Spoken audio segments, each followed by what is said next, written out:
Isang mapagpalang umaga po sa ating lahat. Tayo ngayon ay nasa ika-85 araw na ng ating 100 Days Devotion para sa ating centennial anniversary. Ang tema po na naka-assign sa akin na ating pagbubulayan ngayon sa araw na ito ay Laboring the Gospel mula sa unang Korinto 15 talatang 58. Kaya nga mga minamahal kong kapatid, magpakatatag kayo.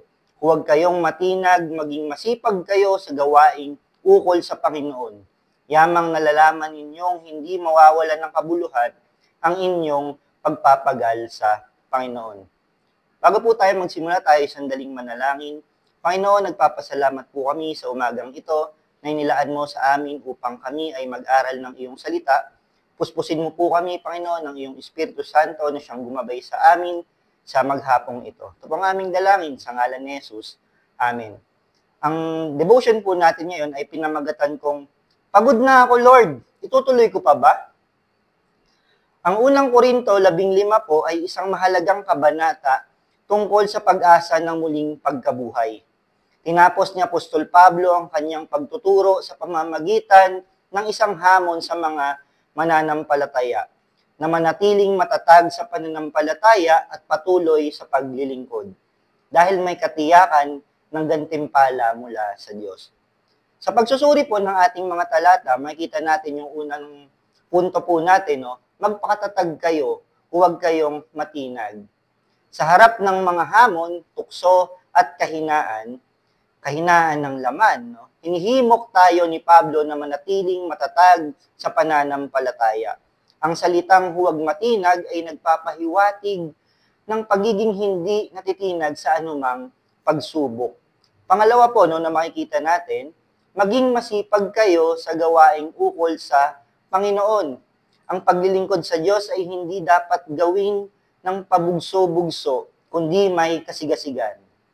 Pinapakita nito ang isang buhay na nakatuon sa kalooban ng Diyos, anuman ang sitwasyon.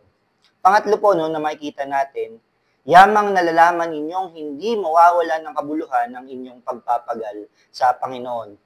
Ang pag-asa ng ating muling pagkabuhay at gantimpala sa Diyos ang nagbibigay saysay sa ating pagsisikap. Ang anumang paglilingkod natin sa Panginoon ay may halaga at walang hanggang bunga. Ano po ang aplikasyon nito para sa atin? Habang papalapit ang ating isandaang anibersaryo ng ating iglesia, paalala ito na manatili tayong tapat at masigasig sa gawain ng Panginoon. Ang ating mga sakripisyo at paglilingkod sa loob ng maraming taon ay hindi nasasayang, sapagkat may pangako ng Diyos na ating tatanggapin sa hinaharap. Sa pagdiriwang ng ating pananampalataya, magpatuloy tayong matatag, masipag, at puno ng pag-asa sa Panginoon. Ngayon, ano naman po ang hamon para sa ating lahat? Una, maging matatag. Sa umagang ito, subukan mong harapin ang isang pagsubok sa iyong pananampalataya nang may pananalig at hindi agad sumusuko. Maging masipag sa gawain ng Diyos. Maglaan ng oras upang maglingkod sa ministeryo o magbahagi ng ebanghelyo sa isang tao na nangangailangan ng pag-asa. Panghawakan ang pangako ng Diyos sa kabila ng mga pagod at sakripisyo sa paglilingkod. Palalahanan ng sarili araw-araw na ang ginagawa mo para sa Panginoon ay hindi mawawalan ng kabuluhan. Ang prayer focus po natin ngayon ay nakasentro sa perseverance and encouragement sa ating paglilingkod sa ating Panginoon. Samahan niyo po ako sa isang panalangin at bilang pagtatapos na rin ng ating devotion. O Diyos na makapangyarihan sa lahat, kami po ay nagpapasalamat sa umagang ito. Nawa maunawaan namin na ang aming paglilingkod sa iyo, sa ministeryo at sa mga gawain ng simbahan ay hindi nawawalan ng kabuluhan.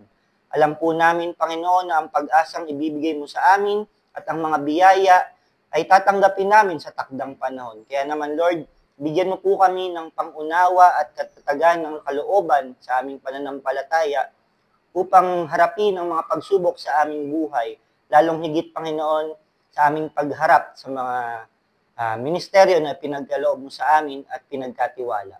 Nawa, Lord, bigyan mo kami ng kalakasan, kasipagan at kasigasigan sa aming mga paglilingkod. Ito po ang aming dalangin sa pangalan ni Jesus. Amen. Magandang umaga po sa ating lahat.